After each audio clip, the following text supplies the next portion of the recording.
အခုနေကလေးတရားရောက်ကိုဗီဒီယိုမှာဗီဒီယိုတွက်ကြည့်ရအောင်ကွာလို့ပြောလိုက်ရင်ဦးလေးဗီဒီယိုဆိုတာဘယ်လိုဟာမျိုးလဲရုပ်ရှင်ကိုပြောရလားဆိုပြီးတော့ပြန်မေးမှသိကြပါတယ်။ဘာလို့လဲဆိုတော့ဗီဒီယိုရုံဆိုတာသူတို့မှမကြုံဘူးလိုက်တာ။ဘယ်လိုဆိုပြီးတော့လက်တွေ့ပြရအောင်လဲအခုချိန်မှာဗီဒီယိုရုံတွေကမရှိတော့ပါဘူး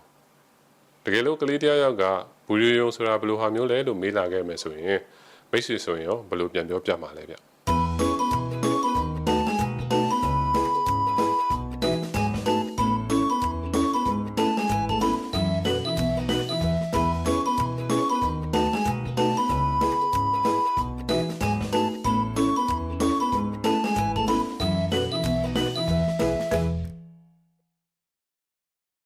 ကျွန်တော်ဖိနေမြင်ညကားစားတော့ငါတို့ကရွာမှာဗီဒီယိုလေးတရုံဖွင့်ပါတယ်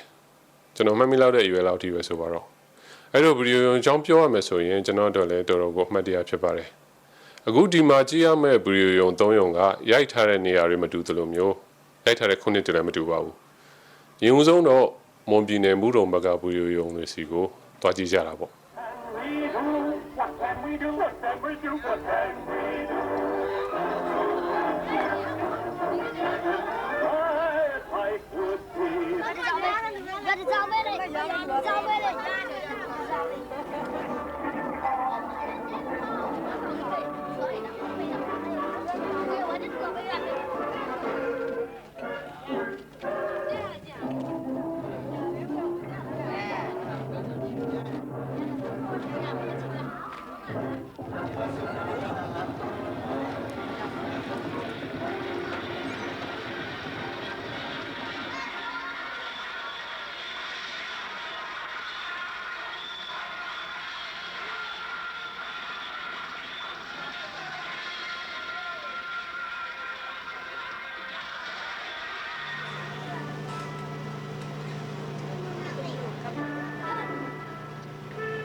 ဒီလိုအစားကြီးပါတယ်ကဲမင်းမလိုက်ပို့အောင်မင်းဒီချိန်အတူထွက်ခွင့်ရှိပါဘူးရောက်ပါဘာကိုလိုက်တူလေးရတော့ကြမင်းရောက်ခမလက်ချက်နဲ့ထိတ်ကွဲနေပါဦးငါသွားမယ်ကိုကြီးရေရောက်နေလေယူထားလာပါဦး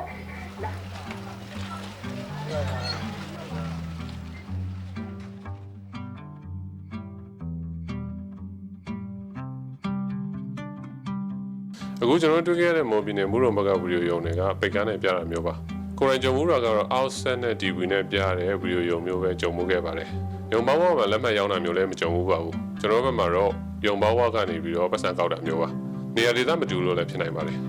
ဘယ်လိုပဲနေရာဒေသမတူပါစေဗီဒီယိုရုံသားမှာတော့ကလေးတွေကြိုက်တတ်တဲ့မုံတွေတွေကအများရှိနေတတ်ပါတယ်တခါတလေကျရင်ဗီဒီယိုကြည့်မဲ့ပတ်စံကိုမုံဝယ်စားလိုက်လို့ရုံပေါင်းကနေချောင်းကြည့်ရတဲ့အဖြစ်မျိုးလည်းရှိခဲ့တာပဲမလား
ဗီဒီယိုရုံပေါင်းမှာဒီနေ့ပါကားပြမယ်ဆိုပြီးရေးထားတဲ့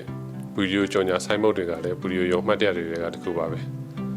မင်းသားကားဖြင့်ဘလူးမင်းသမီးကားဖြင့်ဘလူးဇာတ်မျိုးတွေပြမယ်ဆိုတာကိုဗီဒီယိုရုံပိုင်ရှင်တွေကသူတို့ရဲ့စိတ်ကူးညံကွန်မြူမှုနဲ့ရေးထားတဲ့ပိုစတာတွေပါ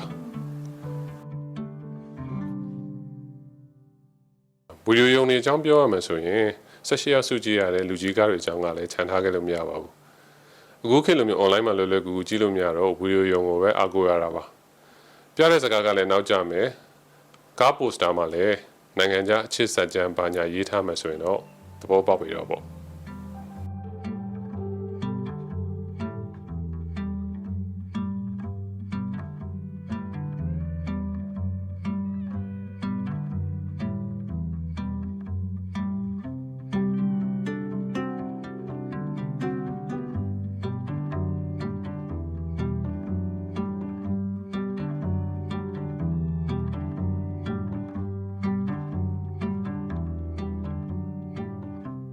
ပြောင်းလဲလာတဲ့ခေတ်တွေကအခုချိန်မှာတော့ဗီဒီယိုရုံတွေလည်းမရှိတော့ပါဘူး